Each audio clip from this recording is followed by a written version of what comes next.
Clémence et Esteban ont été éliminés mardi 9 mai, dans le 12e épisode de Koh-Lanta. Si l'un des deux candidats aura une chance de retrouver la tribu réunifiée la semaine prochaine, le père de 2 enfants nous fait quelques confidences sur cette fin, ou pas, d'aventure. Lors de l'épisode des Destins liés diffusé hier sur TF1, Esteban et Clémence, réunis par le tirage au sort, ont été éliminés du jeu. En tout cas pour le moment, car 2 pancartes leur annonçaient que le feu sacré brûlait toujours en eux en fin d'épisode.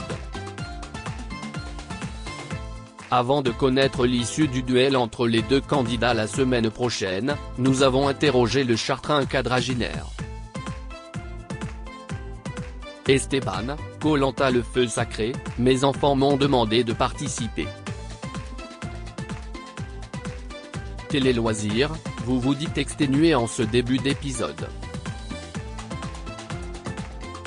Lors d'un conseil, Anne-Sophie vous reproche d'avoir dit n'être qu'à 45%. Étiez-vous préparé pour l'émission? Esteban, je fais pas mal de sport dans la vie, et avant Koh-Lanta, j'ai suivi une préparation physique en allant 4 ou 5 fois à la salle de sport chaque semaine et ma femme, qui est coach sportive, m'avait organisé un plan d'entraînement. Mais en réalité, on n'est jamais préparé au manque de nourriture et au manque de confort. C'est ça qui m'a mis dans le rouge très rapidement. Quelles étaient vos motivations pour vous inscrire au casting? Mon principal leitmotiv, c'était de faire plaisir à mes 2 enfants, Paco et Thelma, note de la rédaction, parce qu'on avait regardé l'émission ensemble pendant le confinement, au moment où mon activité professionnelle était à l'arrêt. C'était notre petit rituel. Un jour, ils m'ont dit que cela serait bien que je le fasse. Donc ma grande motivation, c'était vraiment de les rendre fiers. Et puis, c'était aussi l'occasion de vivre une expérience incroyable et de casser la routine. Vivre un Koh-Lanta dans une vie, ce n'est pas donné à tout le monde. D'anciens candidats vous avez inspiré? Dans l'édition des 4 terres, avec mes enfants, on aimait bien Bertrand Kamal, forcément. On était fan de Loïc aussi. Et moi j'aimais bien la Wonder Woman de la saison, Alexandra. Elle était aussi maman de 2 enfants et elle se battait pour eux, elle a relevé un beau défi. On vous sent un peu en dehors des stratégies. On a l'impression mais, en réalité, je suis autant stratège que les autres, on est obligé de l'être, c'est aussi une stratégie de me faire discret. Et puis j'avais aussi des alliances partout. À la réunification, même si je fais profil bas, j'avais déjà tissé des liens avec Julie avec qui j'avais partagé du temps auparavant, puis avec Tania, très rapidement. On ne le voit pas mais je suis un petit sous-marin, j'aime bien ne pas dévoiler mes cartes. Lors d'un conseil, Denis Brognard me demande si j'ai une potentielle alliance et je lui réponds que je préfère rester neutre et qu'advienne que pourra. Mais en réalité, je ne voulais pas dévoiler mon jeu devant tout le monde, abattre mes cartes. Je préférais qu'on ne se méfie pas de moi.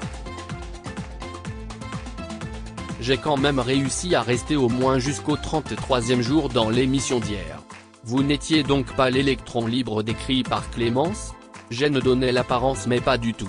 J'étais déjà allié à Julie et Tania et quand Julie m'a proposé de me rallier à Clémence et Laura, j'étais satisfait parce que ça m'arrangeait de rejoindre la fameuse alliance des cheveux longs, même si ce n'était pas moi qui étais à l'initiative. Je croyais vraiment en cette alliance. J'ai trouvé ces propos un peu méchants. Comment vous êtes-vous senti quand Clémence a montré sa déception d'être en binôme avec vous?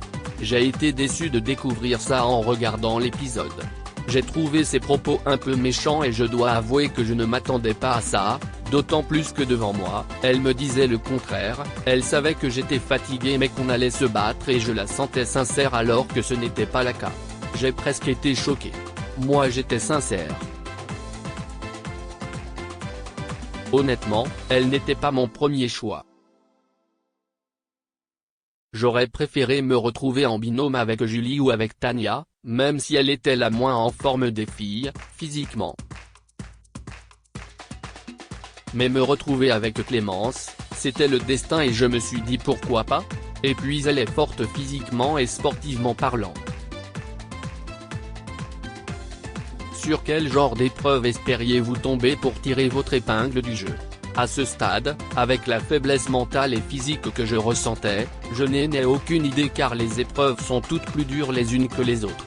J'étais hyper fatigué rien qu'en me mettant debout. Rien que le fait de marcher dans le sable était une épreuve pour moi et j'avais du mal à le faire. Au début du jeu, j'étais prêt à en découdre avec n'importe quelle épreuve. Vous étiez les seuls à ne pas avoir gagné de confort. Lequel regrettez-vous le plus? Je regrette celui qu'on a perdu lors de l'épreuve des élastiques et des bouts de bois à récupérer et où j'étais en première ligne, lors de l'épisode 7 diffusé le 4 avril, note de la rédaction. On pouvait aller en mer manger du poisson et une glace. En plus, c'était le jour de mon anniversaire. C'est ce jour-là que j'ai eu 40 ans et j'avoue que rater ce confort m'a mis un petit coup au moral. Aviez-vous connaissance du pacte du petit doigt passé entre Clémence et les garçons? Non, pas du tout. Je l'ai découvert hier soir à la télé. Autant je peux être joueur, autant je pense qu'on peut être un stratège sans trahir. Apparemment ce petit doigt représentait quelque chose d'important pour Clémence car il faisait référence à sa sœur décédée il y a quelques années. C'est un symbole très fort pour elle et je pense qu'à la place de Fred et Quentin je n'aurais pas utilisé ce symbole. J'aurais fait une promesse en tapant dans la main. Mais chacun fait son jeu et a ses raisons. Clémence était en totale confiance car pour elle c'était une symbolique tellement forte qu'elle ne se doutait pas que les autres allaient la trahir.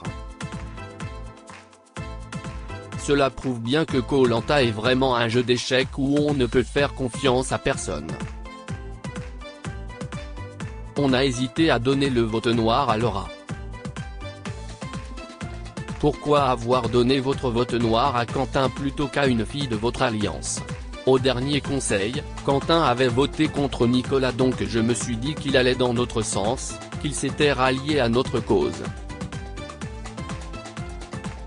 Je voulais aussi marquer le coup de façon symbolique par rapport aux ambassadeurs où il m'a préservé alors qu'il aurait pu voter contre moi et m'éliminer car grâce avait des arguments, même s'il ne tenait pas la route. Quentin avait respecté sa parole en prenant ma défense. Donc j'avais une totale confiance en lui. Julie était mon alliée mais elle avait voté contre moi 2 fois. Et Clémence a accepté sans savoir que Quentin n'était pas avec elle. Personne ne le savait. On aurait pu donner le vote noir à Laura, du même binôme que Quentin, et avec qui elle avait de grandes affinités. On a même hésité à le faire mais je voulais saluer le courage de Quentin lors des ambassadeurs. Dans quel état étiez-vous quand vous avez découvert les pancartes après votre défaite? J'étais exténué. Et j'avais tellement faim. Mais quand j'ai découvert que j'avais une chance de continuer le jeu, je ne voulais pas laisser passer ma chance, j'avais envie de me battre et je me suis dit que c'était vraiment ça Koh-Lanta. Inconsciemment, je me disais qu'il y avait peut-être une solution numéro 2 donc c'était une belle surprise. Je me suis dit que j'avais une belle étoile au-dessus de la tête. À lire aussi Clémence, Koh-Lanta, l'argument de vengeance de Frédéric ne tient pas debout.